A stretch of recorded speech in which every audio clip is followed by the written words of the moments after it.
Kolkata night রাইডার্সের জন্য এই ম্যাচটা ছিল ডু আর ডাই ম্যাচ, কিন্তু ডু আর ডাই ম্যাচে তারা ঠিকঠাক তো রান তো করে নিয়েছিল, কিন্তু এই রানটা চেজেবল ছিল। আর চেজেবল করতে এসেছিল দিল্লি ক্যাপিটালসের ব্যাটাররা, এবং দিল্লি ক্যাপিটালসের ব্যাটাররা খুব ভালো খেলেছিল। তারা মাত্র 13 ওভারে 136 রান করে ফেলেছিল।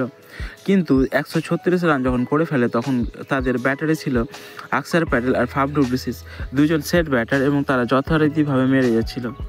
তখন তাদের খেলাও একদম সুন্দর ছিল, কিন্তু তারপরে আকসার প্যাটেল উইকেট পড়ে সুনীল নারায়ণের ওভারে। 136-এর মাথায় 13 ওভার 2 বলে আকসার প্যাটেল আউট হয়, কিন্তু তারপরে থেকেই সেখানে লাইন লাগতে থাকে। তারপরে এসেই 14 ওভারের মধ্যেই 138 রানে আবার ট্রিস্টান স্ট্রাব আউট হয়ে যায়, 5টা উইকেটের পতন ঘটে। আর তারপর ফাফ ডু প্লেসিস 146 রানে আউট হয়ে যায়। আর সেখান থেকে তা দিল্লি লাড় খেলাতে থাকে। প্রথম দিকে দিল্লি খুব ভালো খেলছিল এবং মিডল অর্ডার পর্যন্ত ভালোই ছিল, কিন্তু সেখানে ফাফ ডু প্লেসিস আর আকসার প্যাটেল যখন খেলছিল তখন খুব ভালো সিচুয়েশনে ছিল এই দিল্লি, কিন্তু তার পরবর্তীকালে সুনীল নারায়ণ আসে আর পুরোটাই ম্যাচ চেঞ্জ করে দেয়। সুনীল নারায়ণ এই ম্যাচে ক্যাপ্টেনে ছিল শেষের দিকে, কারণ আজিঙ্ক্য রাহানে ছিল না মাঠে। সুনীল নারায়ণ কেমনভাবে ব্যবহার করলো বোলারদের এবং নিজে কীভাবে বল করলো, সেখানেই তারা ম্যাচ ঘুরিয়ে নিয়েছে। ফাফ ডু প্লেসিস 146 রানের মাথায় আউট হয়ে যায়, আর তারপরে ইম্প্যাক্ট প্লেয়ার হিসাবে খেলানো হয় আশুতোষ শর্মাকে, কিন্তু আশুতোষ শর্মা এসেও কোনো কাজ করতে পারেনি। আশুতোষ শর্মা এই ম্যাচে একদম পুরোপুরি ফ্লপ যায়। আশুতোষ শর্মা 160 রানের মাথায় 7 উইকেটের পতন ঘটে 17 ওভারে। আর তারপরে আসে মিচেল স্টার্ক, আর মিচেল স্টার্কও 160 রানের মাথায় আবার আউট হয়ে যায়। আর শেষে বিপরাজ নিগম 189 মাথায় আউট হয়ে 190 রান করে দিল্লি ক্যাপিটালস, এবং ম্যাচটি 14 রানে হেরে যায় কলকাতা নাইট রাইডার্সের কাছে। কলকাতা নাইট রাইডার্স আজকে খেলছিল টিমের জন্য নয়, তার পার্সোনালের জন্য নয়, তারা টিমের জন্য খেলছিল।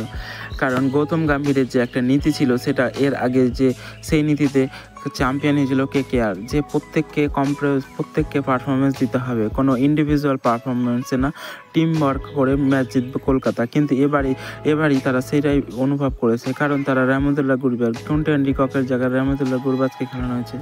রহমতুল্লাহ গুরবাজ এই ম্যাচে 12 বলে 26 রান করেছে, 5টা 4, একটা ছক্কার সাহায্যে। তার স্ট্রাইকটি ছিল 216।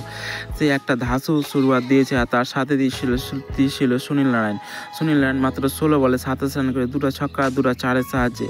সুনীল নারায়ণ ভালো খেলছিল এবং সে নিগমের বলে এলপিডাব্লিউ হয়ে যায়। কিন্তু তারপরে যখন আসে আজিঙ্ক্য রাহানে ধাঁসু খেলেছিল, সে 9 বলে 19 রান করেছিল, কিন্তু পরবর্তীকালে সে স্লো হয় আর 14 বলে 26 রান করে।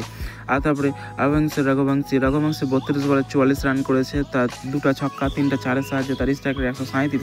সে একটু খেলাটা ধরেছে, কিন্তু আবারও ফ্লপ হয়েছে ভেঙ্কটেশ আইয়ার এত কোটি টাকা দিয়ে কিনে বারবার ফ্লপ যাচ্ছে। একটা ম্যাচ ছেড়ে দিলে ভেঙ্কটেশ আইয়ার সেরকম পারফর্ম দিতে পারেনি কেকেআরকে, আর সেখানে সে ম্যাচ ফাঁসিয়ে দিয়ে যাচ্ছে। কারণ যেরকম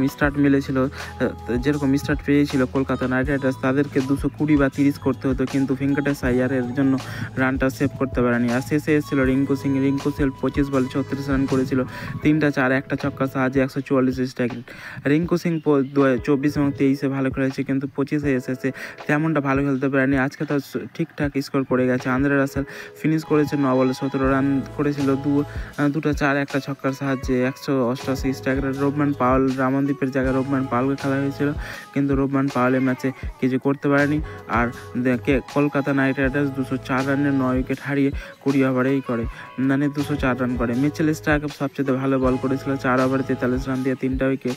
আর বিপরাজ নিগম 2টা উইকেট, আকসার প্যাটেল 2টা উইকেট। আর যখন দিল্লি ক্যাপিটালস ব্যাট করতে এসেই তারা পরে সমস্যার মুখে, কারণ অভিষেক পোরেল চলেনি, শুধুমাত্র চলেছে ফাফ ডু প্লেসিস। করুণ নায়ারও এই ম্যাচে ফ্লপ গেছে, কেএল রাহুলও ফ্লপ।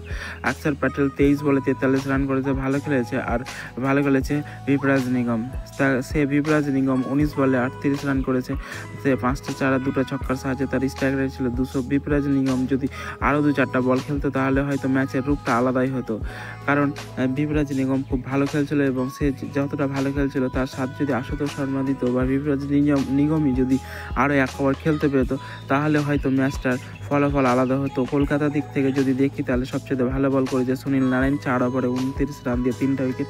বরুণ চক্রবর্তী 4 ওভারে 39 রান দিয়ে 2টা উইকেট। বৈভব আরোরা 1টা, আর অনুকূল রায় 1টা।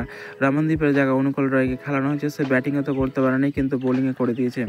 কিন্তু এরকমই ইন্ডিভিজুয়াল পারফরমেন্স দিয়ে কলকাতা ম্যাচটা জিতে নিল। আর কলকাতার জন্য এটা ডু আর ডাই ম্যাচ ছিল, কারণ এই ম্যাচটা জিততেছে বলে কলকাতা এখন পর্যন্ত প্লে অফসের রেসে এখনও আছে, কারণ কলকাতা 10টা ম্যাচ খেলেছে, 10টার মধ্যে 4টা জিতেছে, 5টা হেরে গেছে, আর একটা নেট রান রেটে গেছে। তার নেট রান রেট 0.271, 9-এর সাথে আছে।